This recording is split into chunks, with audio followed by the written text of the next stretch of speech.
homonews.com. That's a Seattle station, for what it's worth. And they were asking the question, did the Seahawks pull off the best trade of all time?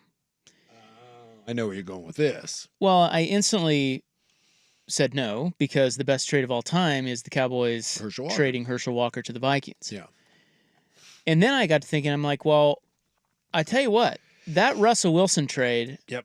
I don't know if it's the best trade, but it's certainly one of the worst. Yes. So a trade, this is why I think the Herschel Walker trade is the best and worst, because both sides,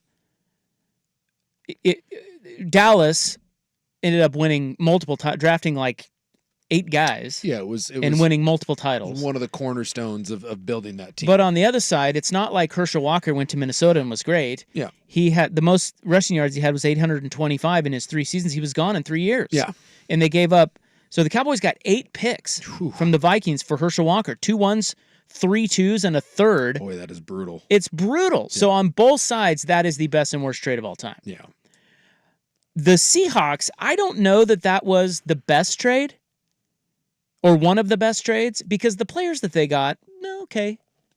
Who ended up being, because they got Locke. They got Locke and Fant, and right? then the lineman. I don't remember who's gone. I don't remember the lineman they got, but and then all the picks. I'm looking here. Shelby Harris. Yeah, Shelby Harris. That's right. Yeah. And so the players, no, okay. 2 1s, 2 2s, and a 5th. Yeah, I mean, it's a good trade. Yes. Don't get me wrong, but that's not one of the best trades of all time. However, I would submit to the court that looking at it from the other side, Denver, that is one of the worst trades of all time. Yes. So a trade can be the worst, but for the other side, not the best. But the trade, the real, like, shining star trade was the best and worst. Yes. That's how bad that trade was. Yeah. Or, and you could say how good it was. But I don't think this one's commiserate. Do you see what I'm trying to say here? I see what you're saying. Yes. The Seahawks. Yeah, you have to. Did well. In order for it to truly be, you got rooked beyond belief, you have to do something with the draft capital. Yeah. And then to turn it into something. Well, and they have. They got Cross, right? He was one of the picks. Yeah, I haven't seen who this actually turns into. Well, it's Cross and Witherspoon. Okay, well, right. If those are the two that they got out of it, and again, I don't, which was their pick versus the Broncos pick. But yes, you have a tackle for your future and one of the best young corners in the NFL right now. So by that standpoint, absolutely, it's looking better and better. That's looking better. But from and better. Denver's standpoint, that's the worst trade ever. Yes, because Russell Wilson was 11-19 as a starter there. Yep. And they now are on the hook for $85 million. And I cannot imagine it. What is it? Caps $85 million. $85 million. Dead money. Yep. I can't. Most of all time, it's more than double than anyone else that's ever done. God, they gave up all that to get that. Well, and the really amazing thing that someone pointed out today, his extension hasn't even started yet. The 5 years, $242 million. Like, he's just playing on the 2 years that got him here, right? It is the from the Broncos standpoint. Yes, there's never been anything quite like this. That you got nothing from Russ. You got your coach fired. You're eating, like I said, $85 million bucks. It's going to affect you for the next 2 years. This is beyond atrocious. And again, for Seattle, I don't know if it leads to building any sort of championship like Dallas has, but Seattle, it's looking better and better and better for a guy that you didn't really want anyways. But remember, but that's the thing is, I remember when they traded him, it was a debate as to whether or not they should trade him. Yeah, it was. Now it looks like, of course, they should have traded him, but it wasn't that way. It wasn't that cut and dry at the time. No, it sounds like Pete wanted him and Schneider didn't, or maybe it was the other way around. Like there was some, there was a little bit of a back and forth thing there. And the fans wanted to keep him. The offense was ripping. What, didn't they love Russell Wilson up there?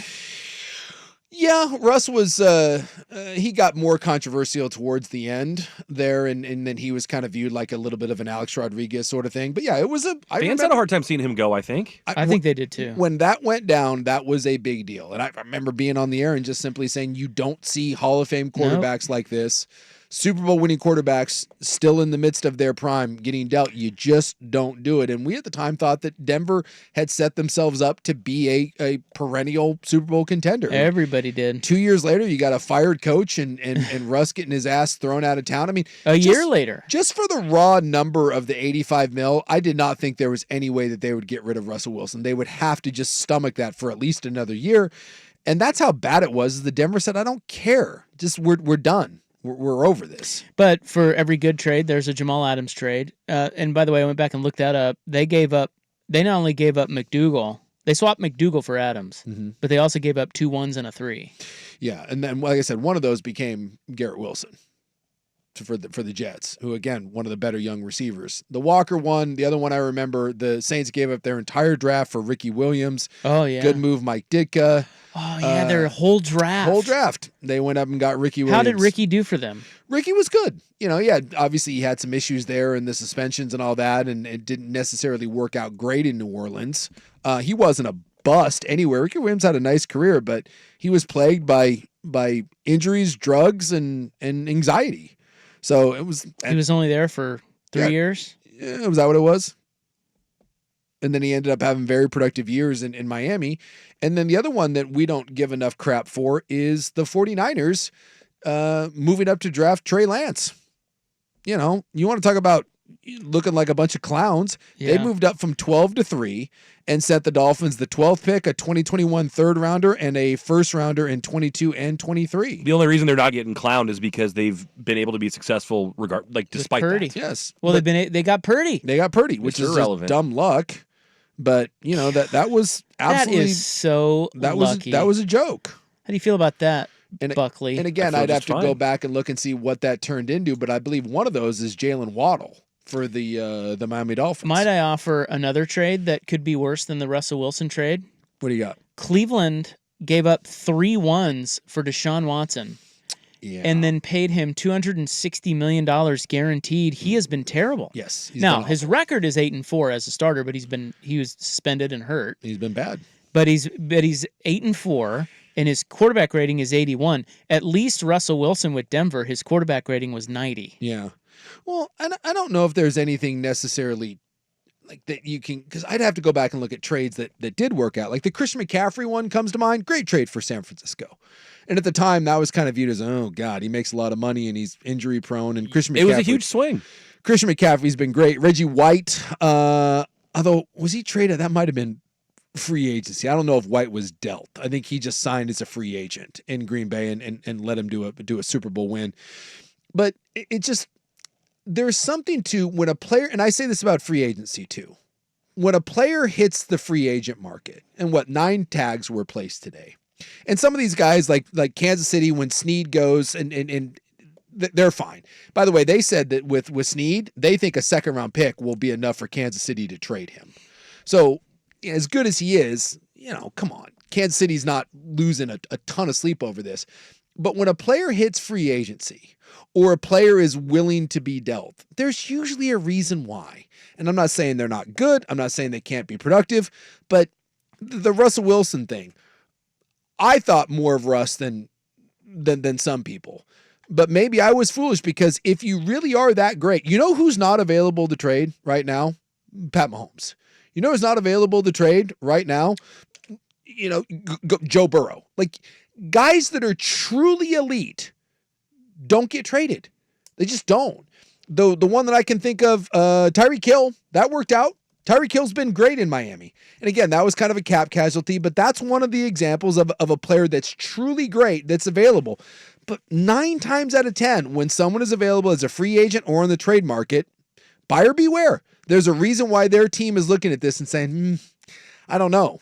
And at least with the Tyreek Hill one, again, that just came down to dollars and cents. Tyreek Hill wanted to be the highest paid receiver in the NFL, and Kansas City was like, we can't do it.